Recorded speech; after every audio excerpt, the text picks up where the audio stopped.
Now, if you follow me on Instagram, you'll know that recently I broke 2 skipping ropes.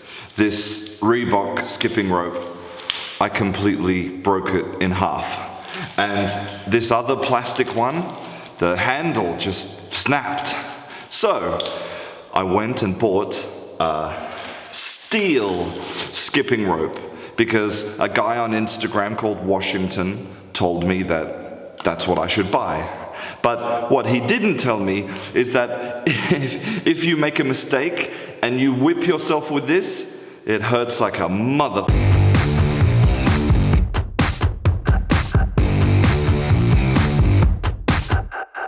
This morning I bought my mixing desk because it's podcast time. Now, last time I recorded the podcast in my house because upstairs it has good acoustics. But here there's a bit of echo, so I need to make some sort of cocoon to absorb the sound and amplify my sexy radio voice. Ta-da! The cocoon is finished, and isn't she beautiful? She is made of removal blankets and cushions and plastic chairs. She might not be pretty, but she does the job. Welcome to the inside of the cocoon. I have my microphone, mixing desk, recording software, and script. Now, it's time to record.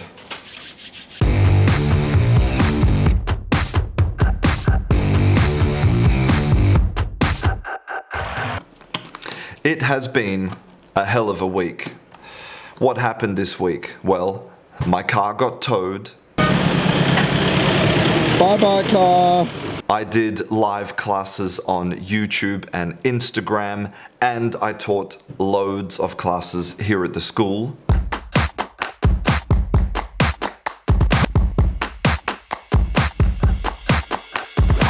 And now it's Friday, which is important for 3 reasons.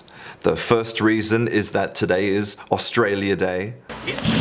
The second reason is that today Nutella was discounted by 70% in French supermarkets, causing riots.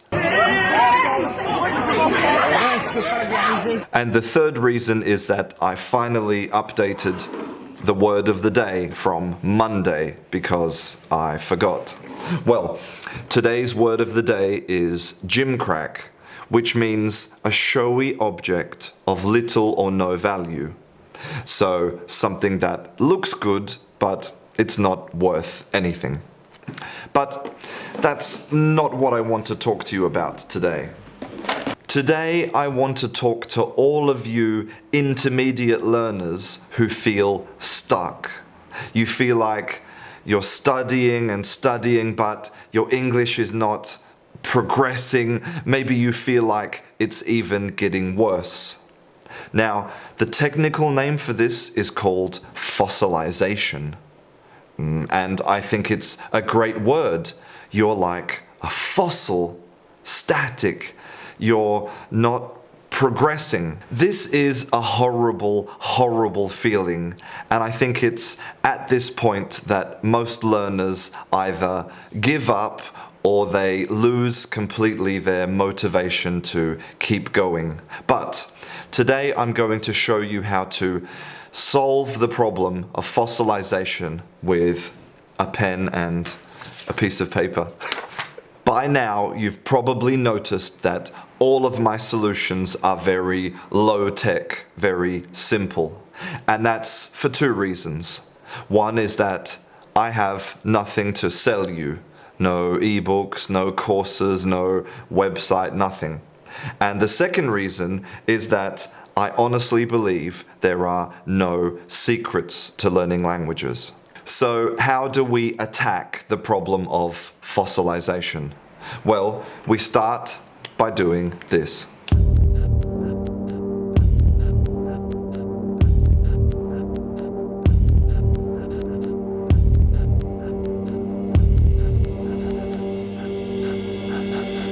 What you have created here is the first step to implementing the noticing hypothesis proposed by Richard Smith. So how does it work? It's really simple. The first step is to become aware, conscious of your mistakes. The next step is to write them down, and the third step is to then work on those mistakes. Now, maybe this seems like totally childish. It's too simple, too basic. Maybe it's even ludicrous. But you will be amazed at the power of simply paying attention. In 1997, the neuroscientist Bernard Baars released a book called In the Theatre of Consciousness.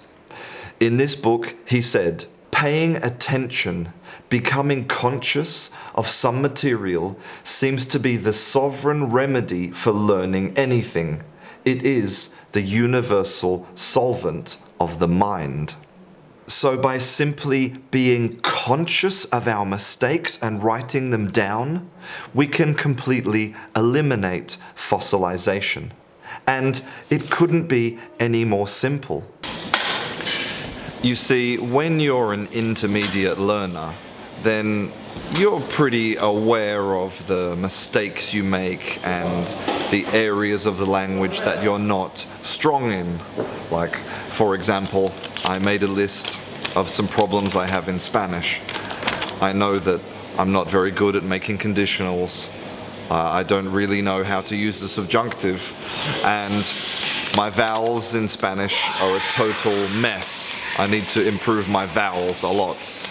An important part of the process is being honest with yourself. Carry this list with you. When you notice something that you know you're not good at, write it down. But thankfully, one thing that I don't have a problem with in Spanish is ordering coffee. Every day I receive lots of emails and messages, but I wanted to tell you about an email that I received earlier this week from an anonymous guy. He told me that I should stop trying to make daily classes because I won't be able to keep it up. Now, in life, there's always going to be negative people telling you that you can't do things and you shouldn't try.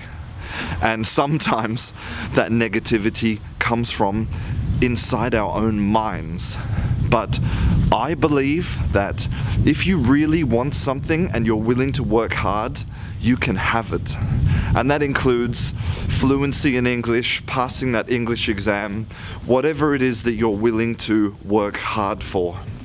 So, to that anonymous guy who thinks I won't be able to keep it up, I just want to say one thing. Watch me.